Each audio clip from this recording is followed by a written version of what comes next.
Armani. We are 814 Lansing Games, Johnstown, and we are going to do the high scores for the week of February 19th through February 25th. We'll start off with the Sunday Night Mutts League, where Stan Mikulik had the high scratch game with a 215.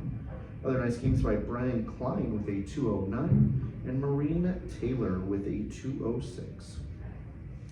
In the Monday morning Alley Cats League, Emily Boxler had a 190 game and Robin L. had a 181 game. Monday night in the Penelec League, Jerry Becker with a real nice 257 game. Nice bowling, Jerry. In the Monday night Portage Area 10-pin League, Andy Andreo Jr. had a 234 game with a 632 series.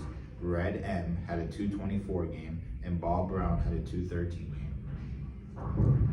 In the Monday night Businessmen, Tom Fritz with a 208 scratch game, Bill Vanette Jr. with a 217, and Sean Wonderling with a 221 game en route to a 619 scratch series.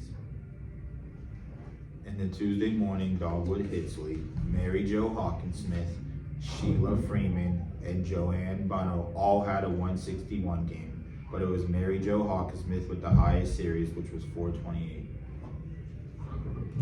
In the other Tuesday morning league, the Toppers League were topped by Bonnie Samuel with a 184, Joanne Reiser with a 187, and Kim Najar with a 196 scratch game. In the Tuesday night 10-pins league on the men's side, Josh Bardo had a 235 game, Jesse Yu had a 224 game, and Bill Mitchell had a 222 game with a 638 series. And for the women's side, Bernie Gardner had a 190 game, and Bree Rainey had a 182 game. In the Thursday night mixed league on Tuesday nights, the Burkharts were at the top of the scores. Ashley with a 162 scratch game and Brian with a 226 scratch game. In the Wednesday morning Domestic Engineers League, Shirley Dickard had a 198 game with a 518 series. In the Wednesday night Shamrocks League, Bob Pettick with a 201 and Daniel Layton with a 204. On the women's side, Mary Lou Murray with a 181 and Kristen Stenger with a 184. In the Wednesday Nighters Mixed League on the men's side, Chuck Dykeman had a 239 game and Carl Dykeman had a 220 game. And for the women's side, Terry G had a 242 game with a 661 series. In the Wednesday night High Priority League, lots of good bowling, with a Bill Huss with a 235 game, Bobby Hogue with a 236 game, and Joe Pippin with a 245 game. Some real nice consistent series with Jeff Burns with a 658, Lucas Kornbrost with a 668, and Joe Pippin, again leading all bowlers in the High Priority League with a 675 scratch series. In the Thursday Night Teachers League, Chris here had a 228 game with a 627 series. Robert LaCaruso had a 216 game, and Jim S. had a 214 game. In the other Thursday league, the Sportsman's League, nice bowling.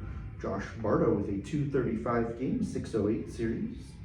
Craig C. with a 246 game, 650 series. And on that same set of lanes, Gary Bigham with a 252 game on his way to a 699 series.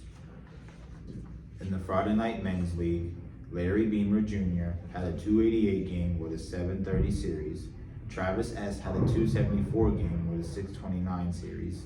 Bob Brown had a 226 game, and Jeff Burns had a 628 series. Nice bowling in the Friday Night Bins. Larry Beamer Jr. with the high scores all week with those scores. In the middle of the road, Kenny M with a 224, Bruce with a 231, and Luke Cornbrost with a 258 scratch game on his way to a 720 scratch series.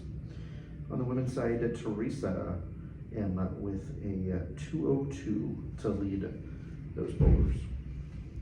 In the Friday Night Sandbaggers League on the men's side, Paul Hoffer had a 279 game with a 702 series, and Dan McInnes had a 213 game. And on the women's side, Heather R had a 162 game. In our youth league, we had some nice bowling. Sophie with a 115, Cheyenne with a 129, and Jocelyn with a 137 this week. Zach Grove with a 247 in game and topped the bowlers. We also want to give our congratulations out to our youth travel team, of which Zach is one of our team members, along with Darvin, Chris, Lucas, and Brady.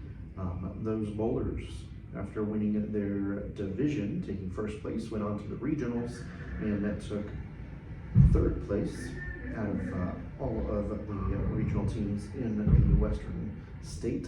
So congratulations to that team. And individually, Darden and Lucas took home some individual honors, including Lucas taking home at the top handicap series in the entire event. So congratulations to those gentlemen for that. We have our youth travel team next year as well.